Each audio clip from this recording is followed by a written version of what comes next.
Lucensis. These birds can be found in eastern Indonesia, and they are the largest among the white cockatoos. Go, Jago! Wala yung photo. There you go! The show has officially started. A round of applause for Jago with Trainer David.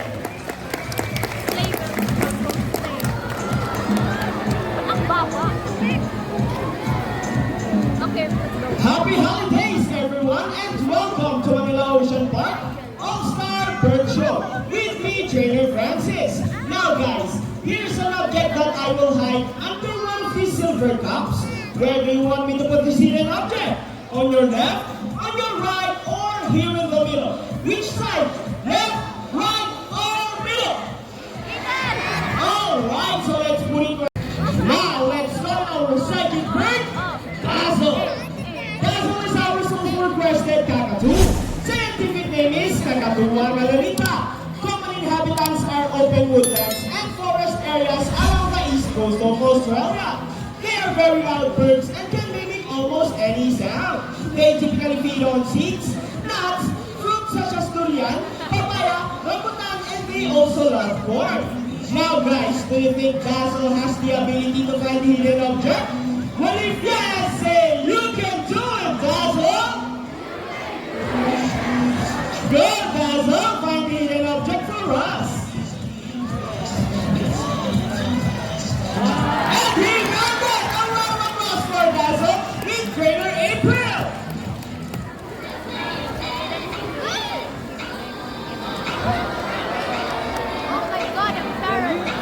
Now, our next featured birds are just like any married couple, monogamous, meaning they will be partners for a lifetime. Pretty romantic, right? But as any couple will attest, in relationship, there will always be battles. Meet Sassy and Rocky, our beautiful pair of green-pink macaws. And today, they will battle it out to see who's the best in a basketball game. But before we start this battle, I will divide you guys into two groups. Where's the girls? All the girls will cheer for Sassy. Come on, girls, let me hear you cheer. Sassy! Sassy! Very good, and all the boys will cheer for Rocky. Come on, boys, let me hear you cheer. Rocky! Rocky! Very well, so girls ready? Trainers ready? Set, go! Here comes Rocky on his first ball. First score for Rocky. Another score for Rocky. First score for Sassy for the last ball. Rocky wins! Peter Mikey, what can you say about that? You guys lose this time. Hold it, we want another race. Oh, they want another race, Trainer Jerry. Are you sure about that? Do you want Sassy to lose again? This time, I guarantee you that Sassy will win. So what race do you have in mind? I want our ring race. And what is a ring race? The first bird who can rock 3 rings into the pole, the fastest is the winner. And that is our ring race. So our ring race it shall be. Remember guys, that boys already have 1 point. So girls, let's cheer louder for Sassy to win this time. We'll be doing this again, and this time our ring race. Ready, set, go! Here comes Rocky on his first ring. Another ring for Rocky. Hey guys, hey, what's happening? Sassy picked up 3 rings at the same time. What is that? And the winner is Sassy! Trainer Jerry, what can you say about that? 3 rings at the same time. Hey, you guys cheated! Oh, he thinks you cheated. No, we didn't cheat. Sassy used her brain. Oh, is it true that girls are more intelligent than boys? Of course not. A round of applause for Sassy and Rocky with Trainer Rocky and Trainer Jerry.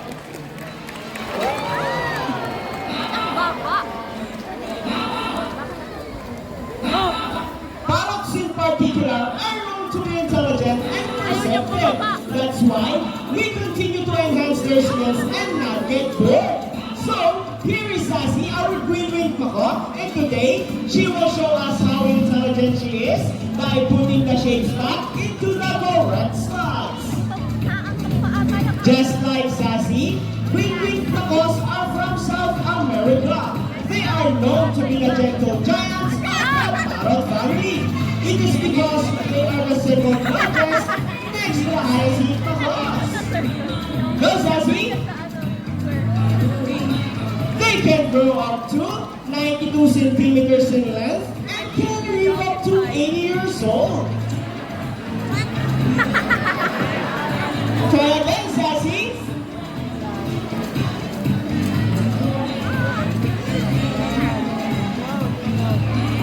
Scientific name is Aracorotera.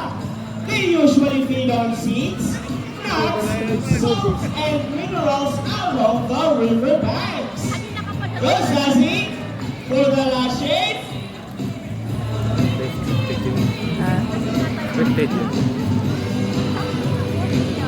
Intelligent, right? A round of applause for Sassy with trainer Mikey.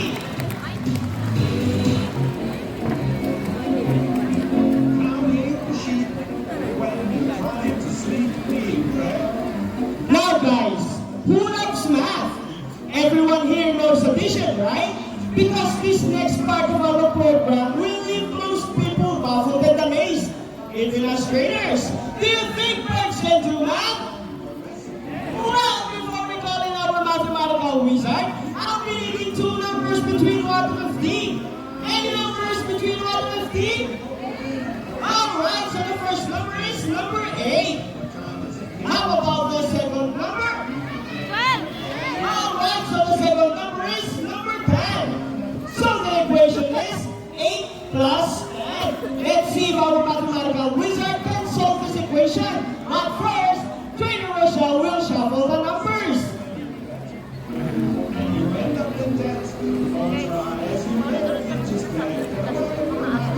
Now, let's go in our hybrid Mako, Rocky! Wow, Rocky, what a beautiful entrance!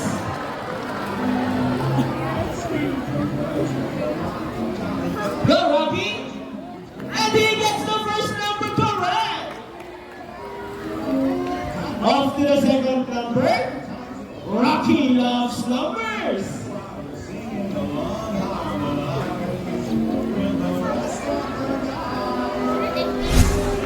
And he gets the number 8. So 8 plus 10 is equals to 18. A round of applause for Rocky with Trainer Rochelle.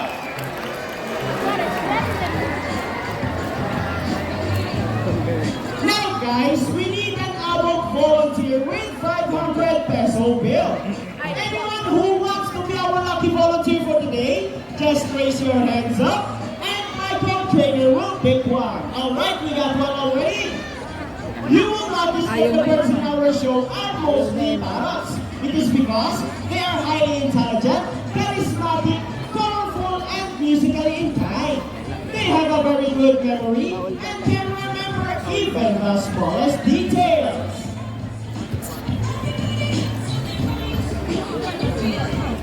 Follow here in front. Now, all you have to do is stand here in front. Over here. And you stand here in front.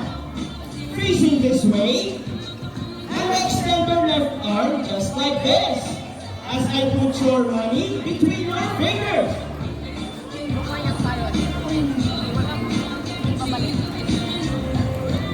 Now, ma'am, do you have any idea what will happen next?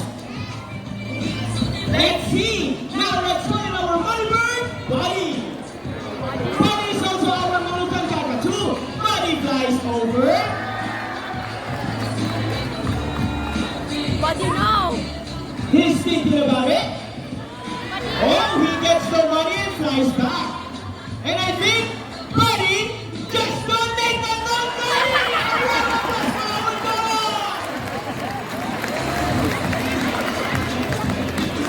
Now, I have a question for you. Did you know that Manila Ocean Park is also a rescue center for birds? Well, now you know, and your money will go a long way, and we're very, very grateful.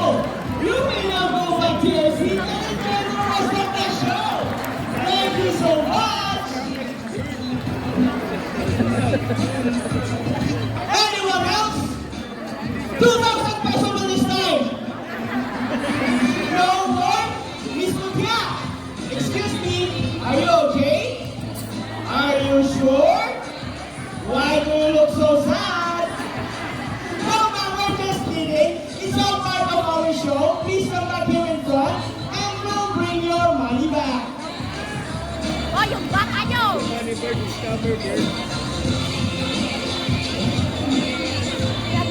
Ma'am, Buddy is saying something. Before Buddy gives your money back, Buddy wants to give you a kiss. Is it okay? Wonderful. Now go back here in front. Look at your camera and over your cheek. Sweet, another one. How about our hand? Just open your palm and look at the camera and smile. And there is your money. A round of applause for our volunteer and Buddy. Ladies and gentlemen, now that you have seen our colorful and intelligent parrots, we would like to show you another species of bird here in Manila Ocean Park. Birds of prey are also known as raptors, hunt and feed by other animals. The term raptor came from the Latin word rapere, meaning to seize or to take by force. These birds are characterized by their keen vision that allows them to detect prey during flight. They also have powerful talons and beak. Ladies and gentlemen, please look to your left. Presenting our Philippine Eagle Owl, here comes home! What the hell? Scientific name is POGO Philippensis. These birds can be found in Bohol, Samar, Leyte, Catanduanes, and possibly in Cebuya. And meet our prominent, here comes me! Prominent are also known as Samsung A52s, one of the 446 species of birds of prey around the world. These birds can be found in India, Indonesia, Bangladesh, Pakistan, along China, including here in the Philippines. And meet Shadow! They are located in Asawi or Bangkok Visayas region. And as you can see, we have our homing pigeons! Homing pigeons has an innate homing ability, meaning they will generally return to its nest and mate. A round of applause for our raptors and our homing pigeons! Bye! Here in Manila Ocean Park, we believe there is hope. We only not try to take care of our friends in the sea, but also in land and air as well. Now guys, who knows the 3 R's? Introduce, reuse, and recycle. Very good. So here's our lovely bird once again, and he will show us the proper waste disposal. Come on, buddy. Easy, right? So if the birds can do it, so can we. Ladies and gentlemen, we hope you all enjoyed our show. On the Bird Spectacular! Well, in our own way, no matter how small the effort, let's take action in saving them from exploitation or even extinction. Please, let's all do our part in saving the world. Because remember, this is the only home we've got.